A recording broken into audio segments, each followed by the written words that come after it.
If you're within 5 to 10 years of the finish line, look at the calendar. It's February 2026.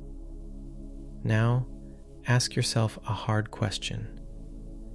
If you had to punch out this month, would that $2,071 Social Security check actually hold up? Or is it already dead on arrival because Medicare just took an $18 bite out of your raise? Forget being hopeful. Forget it should be okay. In this economy, okay is a dangerous word. Here is what's actually happening on the ground. I was at a Kroger yesterday, February 14th. I didn't look at the stock market. I looked at the shelves. A gallon of milk is $3.85, up 18 cents since January. Bread is creeping toward $3.69 a loaf. These aren't just numbers on a screen. They are the margin trap. It's the shrinking space between a retirement that feels possible and a retirement that actually lasts 30 years. Most of us were taught a version of the American dream that was built for a 2012 price tag. But we're living in a 2026 reality where the government's CPI reports are currently delayed by the shutdown, leaving us to do the math ourselves. And the math is getting heavy. Let's look at the official win for 2026, the 2.8% COLA boost. On paper, the average check went from $2,015 to $2,071. That's an extra $56 a month. In the old days, that was a nice buffer. But here's the clawback. Medicare Part B premiums just jumped to $202.90 a month. That's a nearly 10% spike. If you're like most retirees, that premium is gone before the check even hits your bank account. Do the subtraction.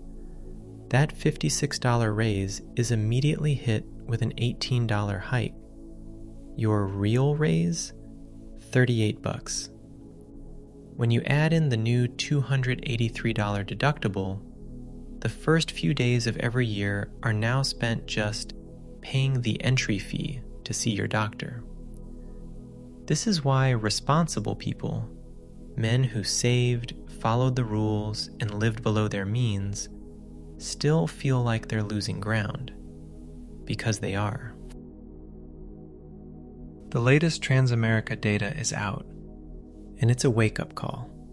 More than half of middle-class retirees, 53%, are now relying on Social Security as their primary lifeline. Not a supplement, not a travel fund, the plan. I saw a post on Reddit recently from a man in his early 60s. He didn't have a sob story, no bankruptcy, no dramatic collapse. He just said, "I didn't expect to still be doing this at 64, but I can't afford to stop." I read that post 3 times because it didn't sound like a failure. It sounded like a warning for the rest of us.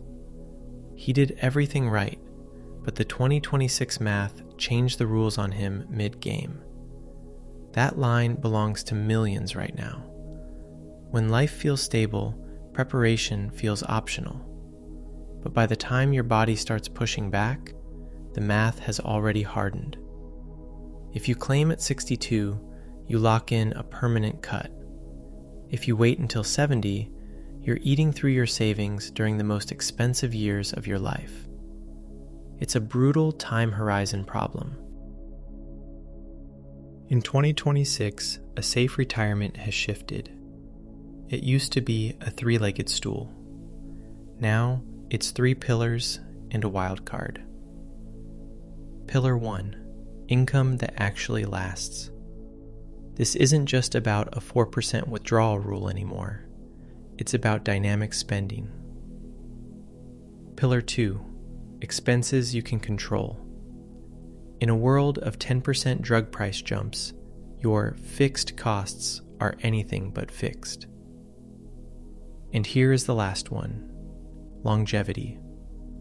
You're likely going to outlive your parents. That's a blessing, but it's a blessing that requires a massive fuel tank. And then there's the wild card: your cognitive health. The best financial plan in the world is worthless if you aren't the one making the decisions 10 years from now. We don't talk about it because it's uncomfortable, but in 2026, protecting your mental equity is just as important as protecting your home equity. So, what actually works? It's not hope, and it's definitely not the formulas from 10 years ago. If you're in that 60 to 63 window, you have a super catch-up opportunity. This year, the limit is $11,250. Use it, because once you hit 64, that specific door starts to swing shut. Second, stop hoping for a high COLA. High COLAs only happen when your expenses are already skyrocketing.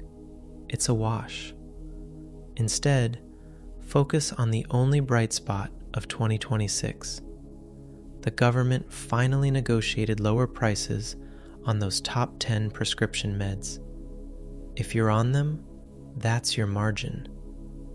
Use that extra cash to build a healthcare buffer that is separate from your grocery money. Third, stress test your plan for a 30-year horizon, not 10. If the numbers feel tight now, they will feel impossible in 2036. Look, millions of people think they're set, and some are, but safety isn't automatic in 2026. The rules were rewritten while we were busy working. The gap between having enough and running out is getting narrower every single month. If you're 5 to 10 years out, you still have the most valuable asset in the world: time. But you have to spend that time on the right math. I'm not here to give you financial advice. I'm here to give you a reality check, because ignoring the numbers won't make them disappear. If this breakdown helped you see the clawback more clearly, stay with us. We don't do fluff here, just the ground truth math for the 2026 economy. Do me a favor. Drop a comment below. What is the one number in your retirement plan that feels like a lie right now? Is it the healthcare cost? The inflation rate? Let's talk about it. We're in this together. Thank you for watching.